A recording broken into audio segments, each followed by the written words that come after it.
Hei, hei dit, så vi atter her ved en nødgen parti av Gjerstamal. Og vi som vant, Anja Hansen som teker opp og redigerer, Ronny Pettersson som redigerer Ljøve, Paul Fære og jeg selv Daniel Adol Jakobsen. Og Gjerstamal så jeg ferdig å spille Paul atter det, hva vi ligger til Gjersta, Paul? Ja, til dette her stått av verset. Sløtt ikke andan. Og at her vi har talat til meg og i alla morgon og flere for gjørst av æren og øsne og sløtt ikke andan. Og så har jeg trofast han som kallar i tikkum. Han skal gjøre det. Og det grunn bare han som kan gjøre det, vi ikke sløtt ikke andan. Akkurat. Til livet vi i halten noen, så fullfører vi det. Det gjerne som alltid hever, ja. Nemlig, ja. Men livet vi i andan noen, så fullfører vi det ikke gjerne til halsens. Og så det så nevnt at få hette på plass og gjøre lov, ja. Og ta jeg så også om ljøse og i skriften her, djeva, sånt. Det är så klart alltså för mig hur så nej till att det tillvärden jag fallt om att inte släcka andan. Och det ante Guds oj akon. Ja, ja. Men det är så att jag nu läser om det att han nämner det här jag ska nämna det så att det är grunden och egna anta vi släcka. Akkurat. Ta vi släcka andan. Så nu är andan några loj. Ja. Och att det sker avvärst. Och hur skulle Paulus avvara särskilt mot Heson? Till västan inte bara till att slakt andan, alltså. Och vi kunde inte slakta Guds ande och Jakob. Så han inte skriva om det. Men efter att det är åkar ante hansara vittnar vi åkar ante att vi är bad Guds ande. Så är det att han anden som vi ösni hava. Ja, ja. Men vi kunde inte slakta hin andan. Om man säger, alltså inte slöjn malpol. Ja, ja, akkurat. Och det är väldigt så hovtäckande för mig systen tror jag att jeg minnes da inn i tøyene at jeg og en tettene gavsta sekla og undersjøvallet tunnelen kom. Så var det løyve til tilværende innrettende øvelse. Så jeg var i Østrøyten til at jeg for bygd. Så slapp jeg gjerne ikke atter til slagsukere samme kvalta. Så platt jeg sova.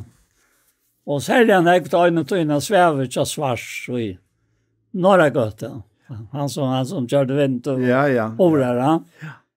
Och han är en akon som att nå och hon var äckliga rolig otroliga blöj och allt det här och så minns jag kvalt och i slapp vid tätten nu för in vid tätten det och skonta i mer. Och så gärna sett i bilen bara larvig så att det är inte alltid man slapp vid åter. Hvis man är tjej. Jag skonta sig över tolja av ja. Och så är en här som snackar vi med Kausavic i alla fall lite och snackar vi med om pengar som tar rätt och lagt rättes. Jag brukar vis ankor värd som kunde savna egen pengar ja. Akkurat. Till att det upp att det var stönt ett i Klaxvik. Och detta tänkte jag med och jag kan gå se slakt i andan. Så jag gärna checka ordentligt på i möten alltså. Ordentligt och vill det att det ska vara livande för det som kom och det kom ofta öliga näckfolk. Och särskilt gott och minnes flera av de gamla som inte är möjliga som var till möten. Och så fortsätter mötena lika väl. Med han i arbetet vid hinom söjene va. Och fick skaffes av pengarna från Imeskon som att AHA. Men nu blev mer mot lov och i toj helt än i hässen. Akkurat, ja. Och jag också är sånt då. Men jag kan det bara. Och Och det hände så kött. Det hände alltid när vi en vecka. Och men ta tillboj som jag kom vid ta var det första väckna så nekva så. Men så kom arbetsmannafället i Klagsvik en tillboj och det blev det som var tidigt fram om självande, ja. Ja. Och så självande så fick jag efter Sorgheimsens ständer här. Det viskar dig, ja. Men sorgen som ett sinnelige gods viskar omvändning som ingen ändrar. Enklare, ja. Och det var här var en av häsen som hände, alltså skuffelse av inte släppa. Hanta vägen, men kanske nöjast affär hända vi i natt. Alltså, det var, jag kände mig alltså en vilja, ja. Men så jag kan ta ju för ivrator. Ja, alltså jag fortsätter mötena. Mm. Och så att han fortäller svarsfirma här att det var där Rickard alltid sonaren. Att jag tog konst att han hade skuffat sig inte att släppa fram med att vinneliga. Men det var slett inte mig hej lätt några pengar. Det var bara väckna. Mhm. Så hej hon sagt vi får den svars sagt vi svars. Nu kände jag Paul Atter. Ja, nettopp, ja. Och grundgiver för det just. Att hon har förstått att det var något som upptagade nek mer än det som man skulle göra och gänga på i. En där stittla konan som ångan till säger näka, hon har konstaterat näka. Som kanske inte av hinnan har jag ordentligt konstaterat. Och jag säger nog det samma som jag äter med alltså, men andra har slagt. Jag haltar vid Nekopol som är glad för att han stånkte här så horna som äter att Slags antan. Paul skulle bli vinnelös med. Inte tog jag, det här var det kattlet, det är till det, men jag haltar. Ja. Jag förhaltar vi henne att det var gott att Paul kom att tro att. Och i grunden breit här vi mina principer alltså men det blev sagt vem jag en man som hej om metalliga gott år så här och han säger bara att han det var näck för att anken och Klagsvik skulle kunna också om det. Mm. Men det var sista så moutlös i vrötlarna. Men du det vill det inte. Du kanske lukka vitla sett gång till när. Jag blev bjöd vid det största av. Ja. Arbetsmannafället det får alltid en gåvan form alltså. Och särskilt att han med som tar med arbetsmannafället han var så otroligt fitter alltså. Han sände på ett med röjsne och spurgade om jag inte kunde lägga ett träd som i sin ögon. Det tar det inte sig. Jag är inte alltid självår. Jag har inte pengar självår. Men jag gör det bara för att det inte skulle vara anken. Alltså. Det skulle inte vara som allika väl. Det viskar så alltså. Ja. Så du vill säga att en måte man kan slått andan på det är att man faktiskt för sin egna väg. Ja, alltså visst du ja. Chamär viskar det. Ja. Och det har vi lagt märke till så kösta slått andan så. Men nu har vi lärt det här principet alltså vi ser kanske sitta i en möte nu är ärlig och är kanske inte kanske inte kritisk med i ett läron som talar. Så tänker Herren med till såjes på den här vägen. Och han säger var det något skafta som han säger. Eller jag tog hon har sagt det bättre eller också ha. Och så vände vi. Alltså så tog jag att det alltid fram vi att släppa fram ett. Fram vi att släppa fram ett. Det är gott sagt om allt det. Det är alla tydna. Ja. Och det är en sorg latte att vänja sig vid det här att du är inte antallig du följer det så antallig. Det är inte känslorna som spelar till antallig och allt det här. Men det är motståvan och mot det tog över antallig som ofta säger mer. Nu kanske är det en loj. Inte för att säga när de sig själva. Det heter allt och i Kristus. Till akkurat det alltså är också om att du nämner här via där man kan sitta här motor och som talar. Ja. Och bara hade här katastrofen här som kommer Hebreerbrevet om hövsprästen att här var det åren han sanna hövsprästen vi tar att vägledger hanker vi han självan eisne ja. Ja, det är så gott. Ja. Och här som är så värd av vägledger hanker vi och öllon. Ja, det hanker vi. Och hänga vi och så i vägledgan. Så lukkar vi att själva av. Ja. Och så släcker jag antan. Ja, jag bara vet. Ja. Och eisne till att alltså gångt och tivet här som vi vilja släppa vara vid till att kvaitja antan och i. Ja. Så att vi stärker Kristus här. Det kan vara så stärkt kjalt om ungen sier näka. Jeg har upplevt det ena fra en møte, og han personen, han kjent at han, og det ikke som taler, det vel helt annars taler, ja. Men det var en person som stiger som var så negativt innstilt at det avvirker taleren. Men hans personer kom at han nå etter og be om fyrtjøring for det. Han visste godt at han var skreif. Ja. Men det som taler, som var en vän, alltså han var helt vän vid att tala. Han var inte förenkare, men han sa han är ångan till att uppleva hatta för. Nej. Men så störst kan det vara att släcka antarna. Ja. Hvis det en fyra, att vi är ett och i samma anta. Ja, alla tiden. Ja. Men det är vi alltså att vi kunde inte släcka hela antan. Nej. Så det här kunde vi inte. Nej. Men anten som vittnar vi anta och vi det badgos. Anten, han kan släckas. Och det är märkligt. Och i månader jag sitter också eller lägger också om att anten vill inte kunna släcka. Ja. Anten som vittnar vi och anta. Ja, han kunde vi inte släcka. Nej, han kunde inte släcka. Nej, men hein. Ja. Så som ska leva oj hon oj hinno vi hans anta hans ante och Jakob så är det vid i honom och finner ölen nägtryckvande som vittlas och sån här och här är det flera ting som men han säger att det är faktiskt oj här sammanhängen att vi är samman tar att det kan hända ja men först säger han här vers 16 här vi alltid glädjer. Ja. Vi utan ohalt, tack ödlen förron till vilje Guds, vi tycker Kristi Jesu, slötch inte andan, och så nästan säger vann vi inte profetiska tala. Ja, alltså Nej, röjni allt, vi har ju gå efter det. Och så nettopp hatt här vann vi inte profetiska tala. Det säger han och i det förra breven är att tala människan till användning och uppbyggning och tröst. Ja. Det är inte vanliga profetiska tal.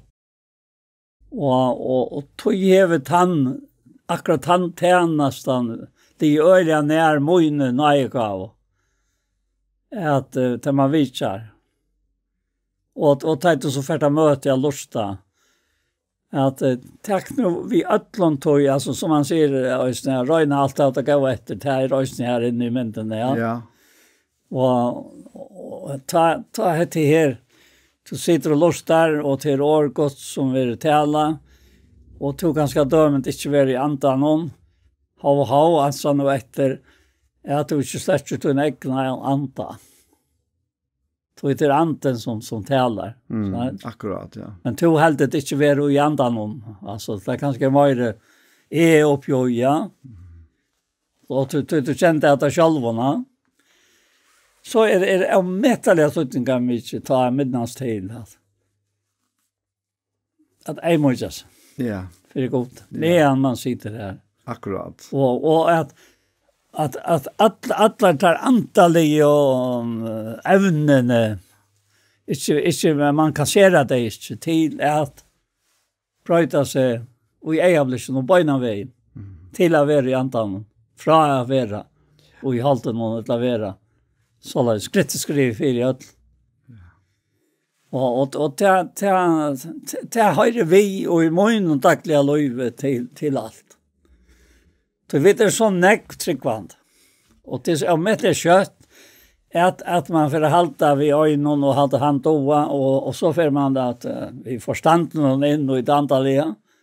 Och så hade man inte hans nära räknaver och så framvis.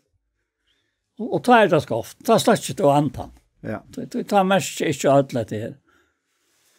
Och det var möte i Klagsvik och så var han inte om med det var möte för personer och det var lite om med att det var möte och han öjne säger så att han attlags att säga kommande kvalitet eller ta. Och så säger Herren med mig att du ska vara möte hatta kvalitet. Tøy at tar må ikke mest av tæra og nøkron, og tar kommer bare iver til møyne og halse på med andre fjord. Og så var dette gjørst. Og så fjord jeg møte, og jeg tenkte slett ikke på at jeg skulle til. Jeg var nekla lov til møte. Men så er bare tæla, og vi tar sånne, og tar og med det godt, og så får han ikke at enda, så røste jeg meg opp enda. Det var min låter og jeg slipper av i det som annars kunne jeg ha gjort mer skje. Hvis jeg gikk framveis vi tog, som tar jeg også, så var det vekk. Og så kom sånn jeg annet omframt attene fra personen som var her, som satt och näka om detta som jag har sagt. Tog det verkligen näka som har tutning för flyr. Så det väcknat. Ja. Och det må jag säga att det är kvalitet alltså. Det var det jag mycket glad över. Processen alltså det måste anka till när jag vet för det ett land. Nej, processen för fram alla tøyen inn i ut her. Halte gjernas med til antan, og jeg sier ikke ante gjernas med til halten, og til ante kanskje gjernas, men det stender og ante med til halten. Ja. For jeg vet ikke skulle gjøre det som vi vilja. Ja, akkurat. Ja. Men du, nu vil snakke om at jeg ikke slett ikke antan, akkurat ui at når sammenhengen, ja. Så vet vi at kvitson det ta åpenberes antens det ser ut som tungra av elte som setter seg akkurat etterra. Og jeg nevnte flere fra samband med kvitson at det er symboler på altså tungene, det er mest bare til at nå får det tale livande år at han har kvitson, ja. Og det er så også om til at det er tungra en så elte, altså det er å si eldår, livande år, at ta og et eller to, eller hva det skal være av okken, her finnes ikke noe som Herren hever givet okken, at djeva vujar, ja. Men vi slett det. Vi lærte det ikke komme frem. Så hever det for det ikke løyve til fra okken, at bæra løyv vujar, ja. Altså livande år vujar til andre. Så det er et alvor uttøy, altså virkelig, ja. Og tøy, altså du sitter om at du har lært det, og det er meg så sier eisene, jeg har lært meg omgat jeg sier nei. Og jeg skal ikke si at jeg omgat jeg har gjort det, men jeg har valgt at utgangspunktet som jeg sier ikke nei, til jeg omgat blir meg til akkurat antall økene. Jeg vet for meg selv, men selv om jeg ikke føler 4 som er i byen om, til løtene er i byen, så vet jeg at her samme livande anden, han alltid trofast, og han han som driver verst, ja. Ja, akkurat. Og tog fer man fram og litt av han. Nettopp. Man kan si at det er så det øvelse av å slett andene. Jeg har ångt når også om Moses. Det stender om Moses at han fikk livande i året at jeg var faktisk noen. Annars har han ikke kunnet løtte i kjøkken øyemars. Akkurat. Han fikk hans i årene fra god til, akkurat som manna som hekka dødsene, som helt det løyve likanlige. Så fikk han livande i år til at han dødsene som fattla han. Det var livande i år til fatsa. Det var godt, ja. Og det år fra Herren, og det så leser om at Miriam og Aaron, de var avnøgt ved Moses. Det var sysken han sa. Så han är till sig något till uppska kvinnor. Till kvinnor och till han görs. Och det sa att om man Moses var att han öjna som Herren uttalar vi. Och Herren hört. Alltså att öra märsle att det läs. Och Herren hört. Ja. Och han kom ner. Och han säger vet dig, hur spärda till att tid. På av tickorna täcka till årarna. Med att Moses i tjänar av öjna. För anken era görna som han. Och i grunden hvis vi vet för livande gör för att gå till att göra följts. Så är det Kristus livande i åkken. Uppröstar livande som frälser människor. Nettopp. Vi tar med åren. Ja. Det så är det. Yes. Och hvis Moses inte var kvar är först ända. Och han är ju hos en höj. Han ber några annan och han säger hatt och han säger hit. Han stämmer ju och inte rycker. Han slapp inte undan. Nej. Och till här då hatt han lyckor. Att jag har alltid helt det till att tanken som han finns han att hur skall är klara att det är som har gjort att det är som har. Men god minns det så lätt. Nej. Alltså det är väldigt intressant att jag snackar om här. Det är att God fikk ikke ilt av tog som Aron og Miriam fikk ilt av at Moses finnes et jobb skal komme. Ja. og det er ganske mindre enn om Moses spyr Josva, ta profetisk ande kom iver at her halvfjersa, men tveir at han møtte ikke oppa, og ta profeterer inn i tilhalt noen. Og Moses, da Josva kommer ut av slætra for Moses, og så er det han spyr, hvor er du øvensjuker inn at her fire med? Og det var nekket det samme som teipa i Gjørdi her. Akkurat. Ja, det var øvensjuk inn av Moses, fire herra. Det var holdt. Og det var holdt. Ja, og andre var slagt. Ja. Altså at det er bare så utrolig det er verst. Det er ikke her at sløtja andan til åkken tryggvande er det samme som å sova med middelte i deg. Altså, vi sover antallet i middelte i deg. Vi er jo i Kristus, men vi sover middelte i deg, sier han det her, og i Jesus brev, alt det er 5-14 år siden.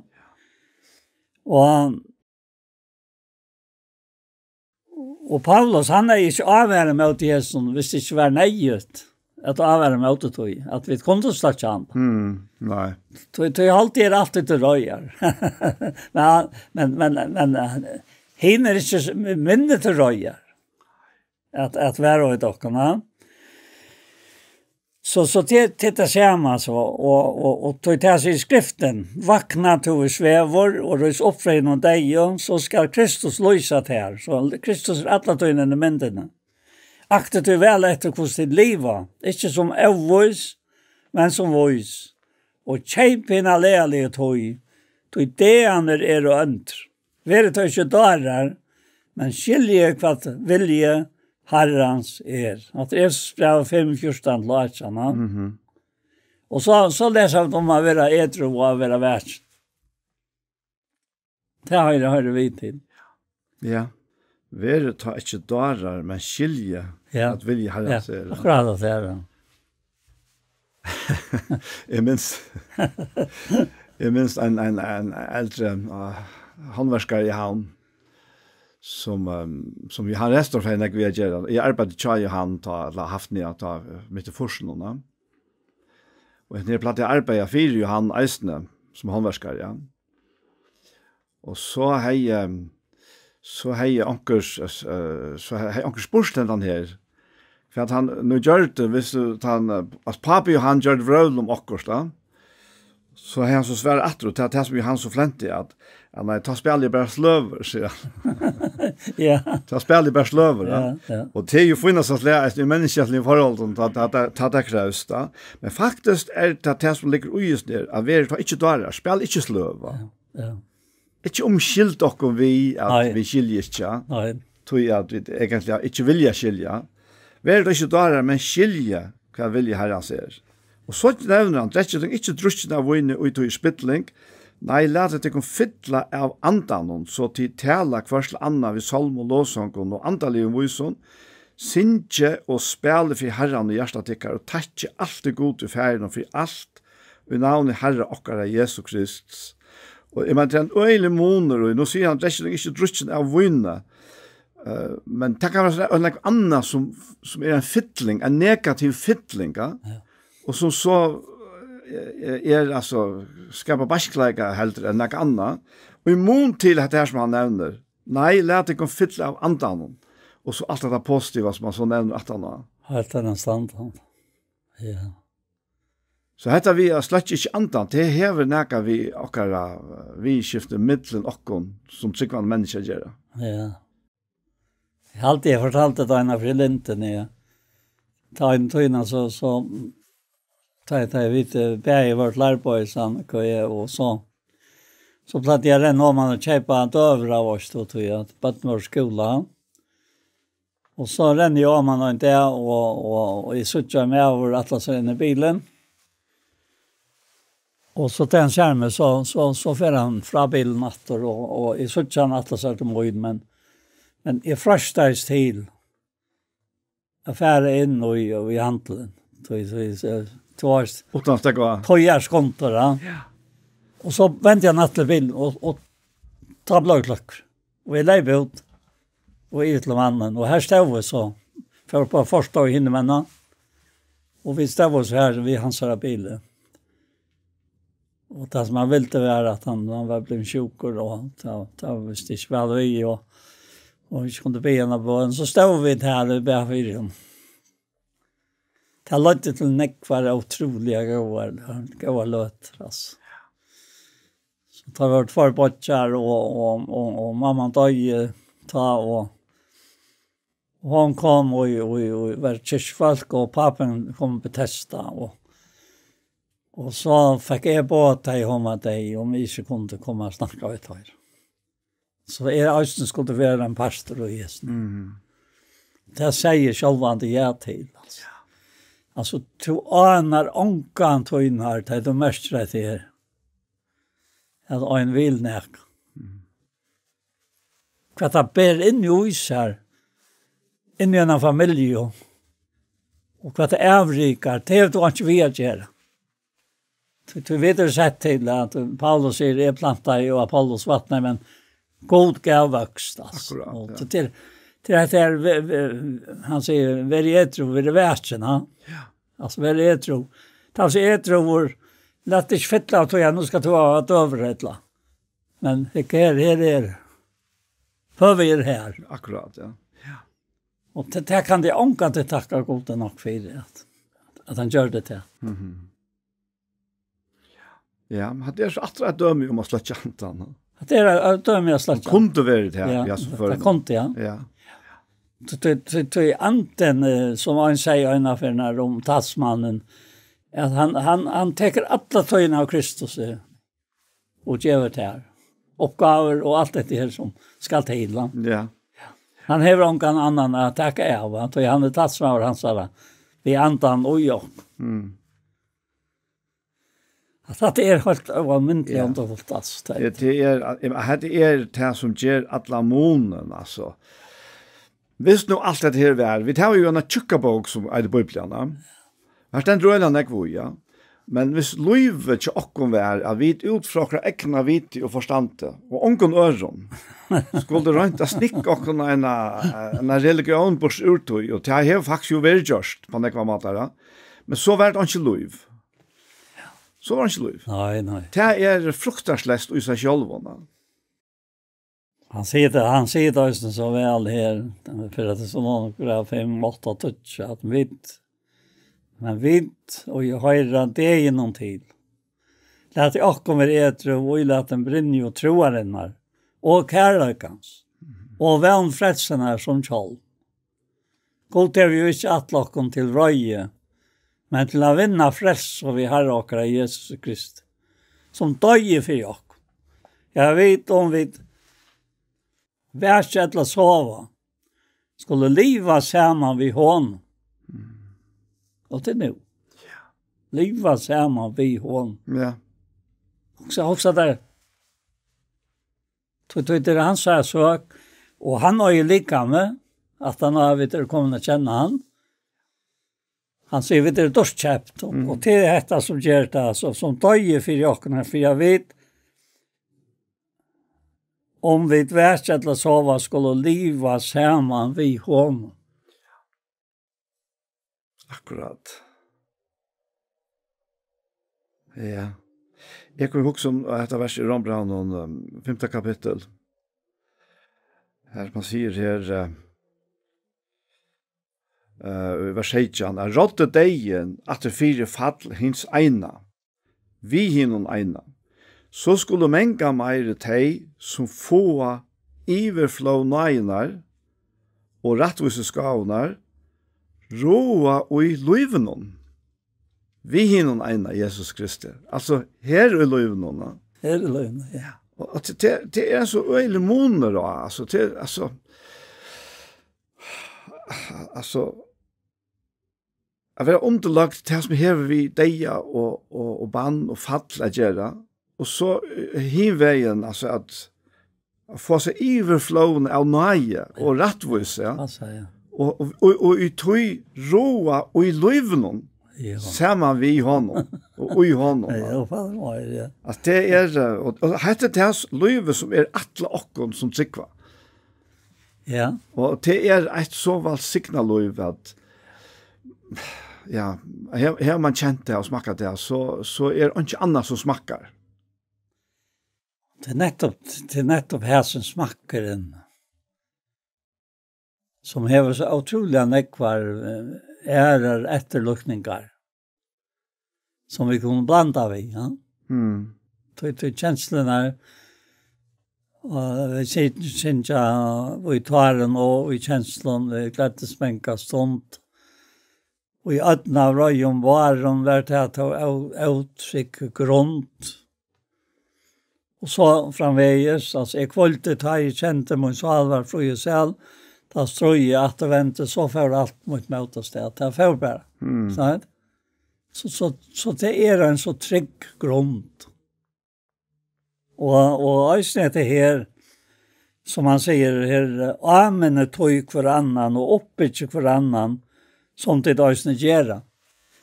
Og jeg la meg ikke til, det her, at han sier, amene hver annan, og oppbyggje hver annan, det var tal i flertal, så sier han alltid at han har som det gjør. Ja. Altså han sier ikke bare at nå må det gjøre det. Men det gjør det. Tøy han råkner vi av å gjøre det. Det hans lov til. Akkurat. Og hvis vi i hæsson færre fra til Rombrand 8, og vi så kjære vet ikke hva vi skulle be om, som be øyre være nøy, anten sjálvor beier for okkom i soffon ikke kunne sies, og han som rannsakar gjørstene vet hvor så han antan ser, at vilja Guds biran for utan høylo. Anten alla tøyna til sier og beier, da jeg vet ikke klar. Fyra folk klar. Akkurat. Du vet rått, altså.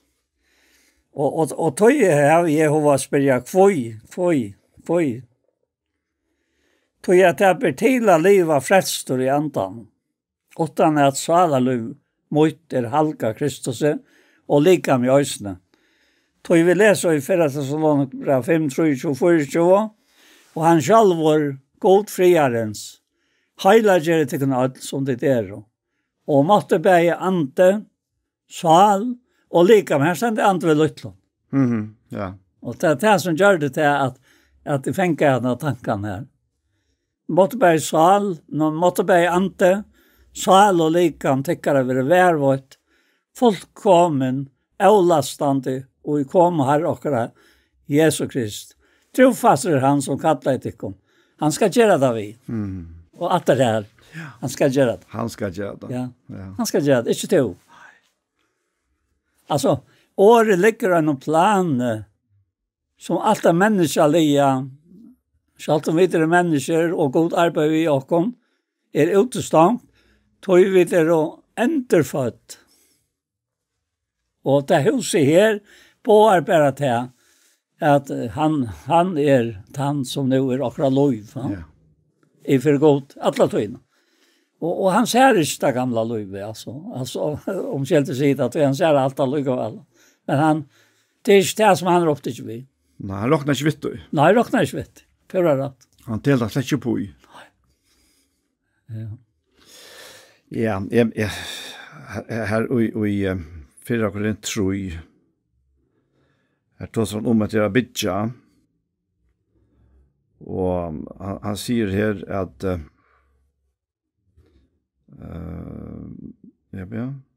ja, här han säger i vers 11.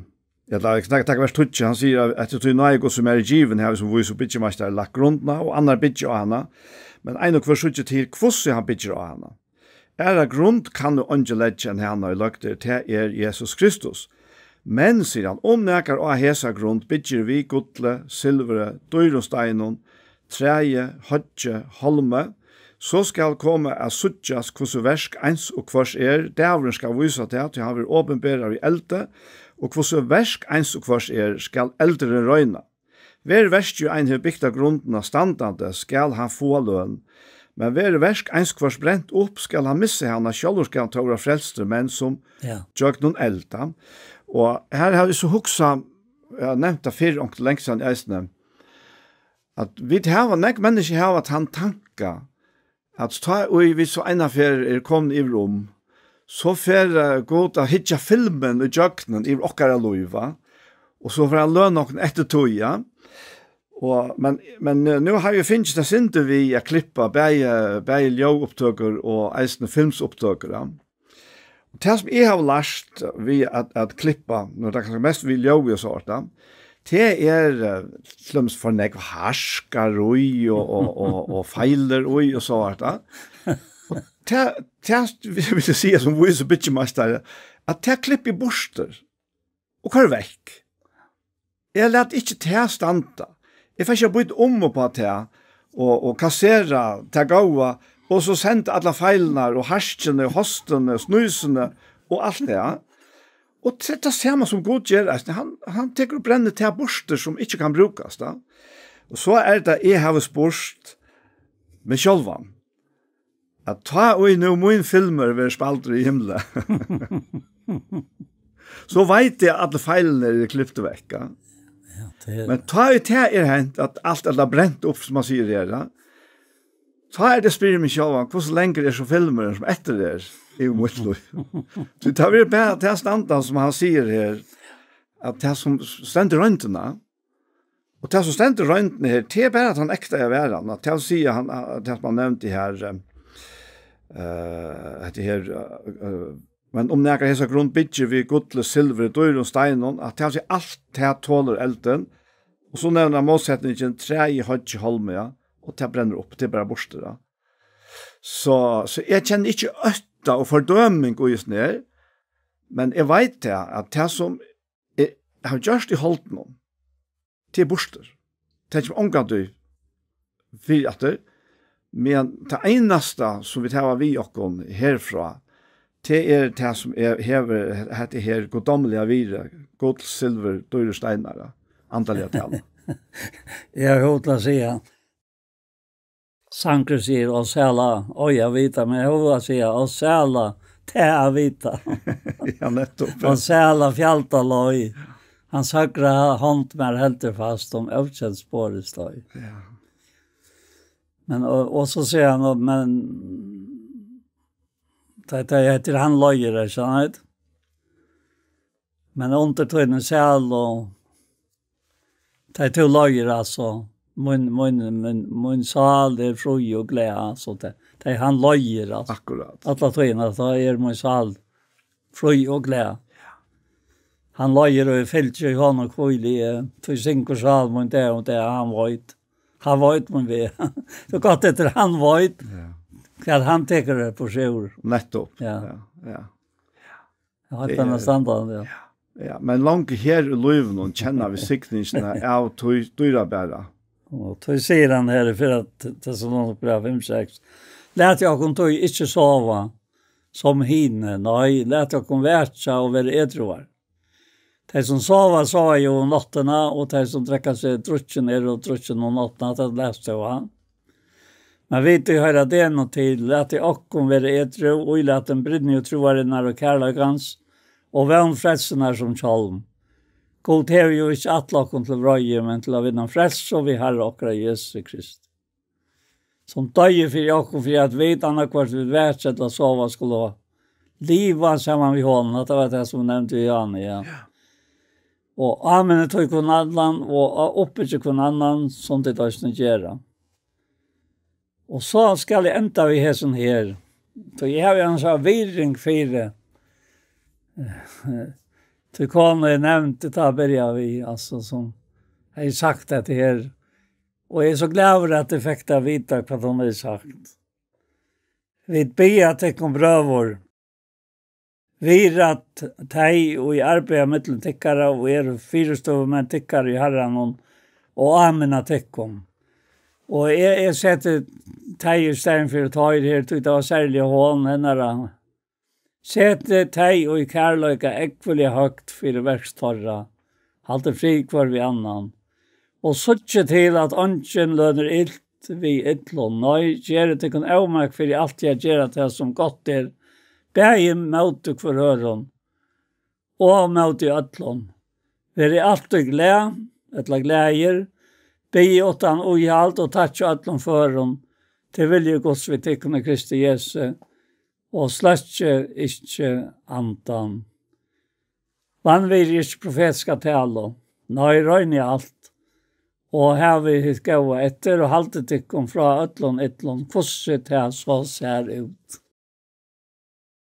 Ja, men det øyla, altså, å ha verst at det næsta verset her, og han selv er god frieren, som du leste etter før sendisene. God frieren, heila gjer tikkum öll som tid og så hese her troi. Han måtte bæge ante, sval, og likamtykkere vil varveit fullkommen og lastande kom i herre okkara Jesus Krist. Det vil si han hever hoa og i ödlun okkara luive, altså.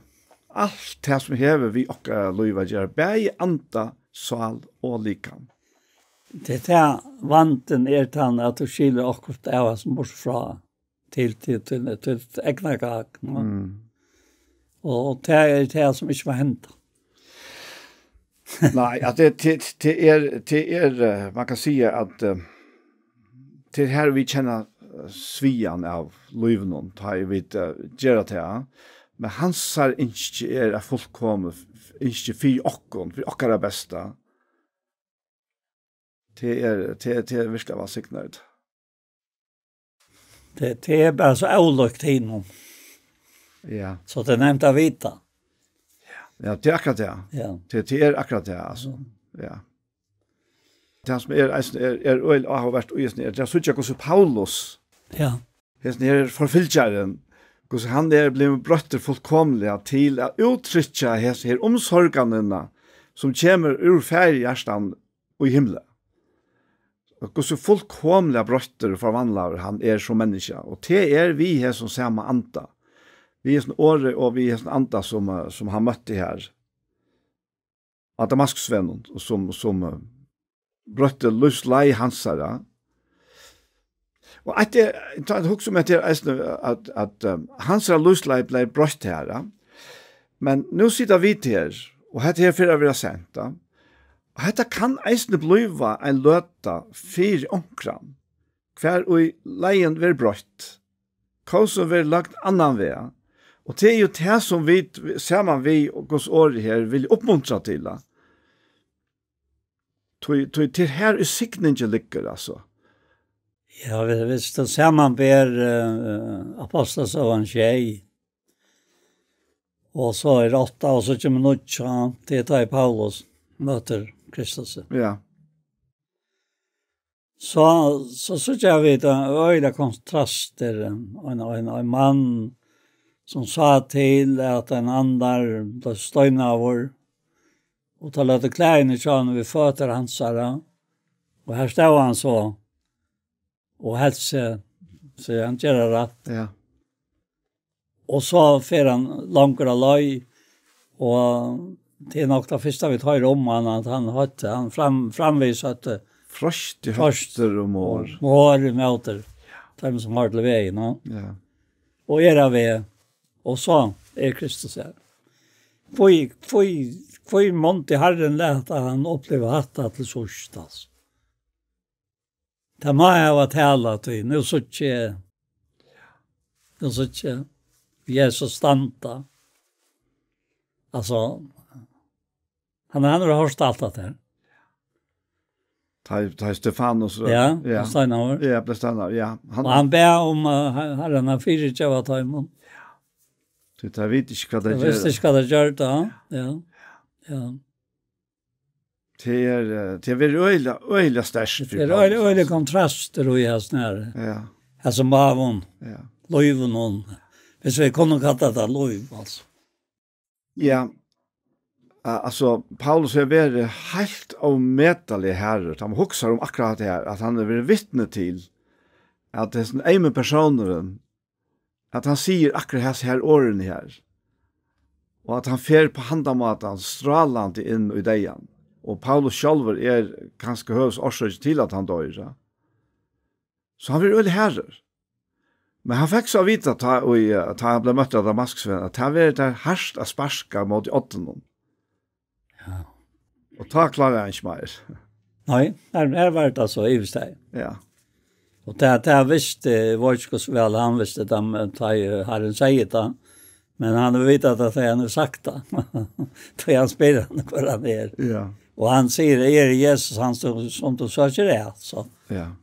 Så här var önlöjtjen, till anden hej långt och ver ju just allt det ett löjt som har varit vant till. Ja. Det alltså vi tar ganska ofta lint att glömma. Ja. Ta fyra personal löven till Paulus, ja. Men det är bara så största sujjamonerna. Sujjakusse han så förvojar fram med löven och för fullkomliga övertelaj att man hej liva. Han kände insättningen så resten av tiden som var hans laxpröver ett land. Han visste vad boja i. Ja. Men det var månader höj och för att sparska mot det. Guds vilja vi ser. Akkurat, ja. Ja, det var det månader. Ja. Han brukte ju höva några färner att fortälja vittnesbörden till oss här. Ja, ösnet, ja. Ja. Och det var som var störst ljus och det var som skinja solen och allt det där. Det var ökespärra, möjligen också runt det. Så det var det för ljus. Som kunde bröta med, ja. Ja. Det är, men det här är till löjve. Det är vittnesbörden om till löjve som vi tar om och som Bibeln tar om. Som är omöjligt för människor. Alltså Paulus, jag vet inte om man kan huxa sig att Paulus kunde för att kalkylera och räkna ut vad han är bäst och så här och fra för att brösta löjve. Allt är löjven det här hänt. Det måste en nödj livskraft till. Och det är det här nödja löjve. Vi hela andan avja löjve som Jesus kom för att vinna och han gav sig själv i det för och. Ja. Du löjer också han månar inna. Det som Johannes är sin egen aposteln säger i sin 5 kapitel i det första brevet. Där han tar sig en vittnesbörd Guds. Och i första hans brev kapitel 5 och vers 9. Tackar vi vittnesbörd människa. Så är vittnesbörd Guds större. Det är ju vittnesbörd Guds att han har vittne om sånsyn. Att han har tröjra sån Guds har vittnesbörd i sig själv. Han är inte tröjra god till att göra han till liknare. Tog han hever inte tro av vittnesbörden. Och god till att vittne om sånsyn. Och detta är vittnesbörden. Jag god till att giva och av ett löv. Och detta löv är sin i hans herra. Han hever sonen, hever löve. Han är inte sån Guds, hever inte löve. Och detta har vi skrivit till täckare för att de skulle vita att det här var av ett löv. Tid och tryck var navn Guds sonar. Ja.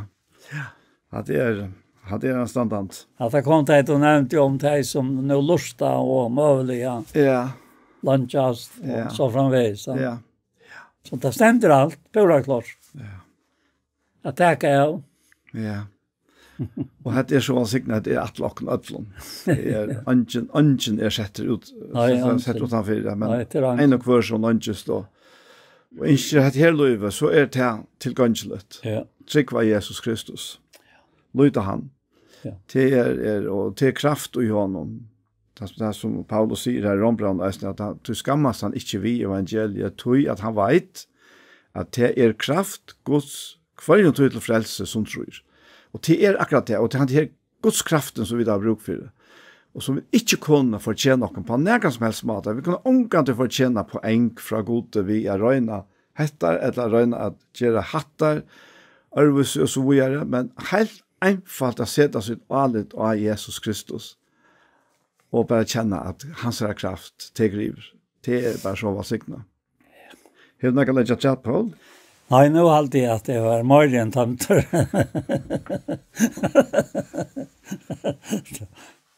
Skal vi begynne bønns av Jakob?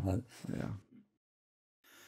Gå himmelske fæger, takk for jeg så løt. Takk for den nøye du givet til. Jeg framhalt årlustens, at det livande i årene, som Moses fikk, og det livande i årene, som to erst, det livande i året, to erst, det lov i okkara, for at jeg var mennesken lov. Det er åndsvirksamt, og det alltid vil være. Her er ikke måneder av Paulus og Åkon eller Moses. Tog jeg til den samme herre og god og feir aldra.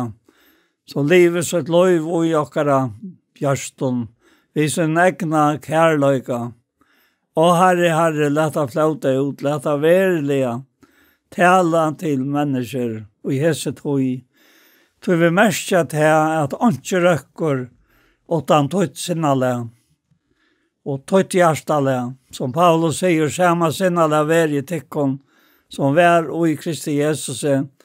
Og så sier han øysene til at vi er lønges etter tikkon, vi hjertale i Kristi Jesus her. Og så stender øysene skriva, jeg vil heva sinne Kristus her.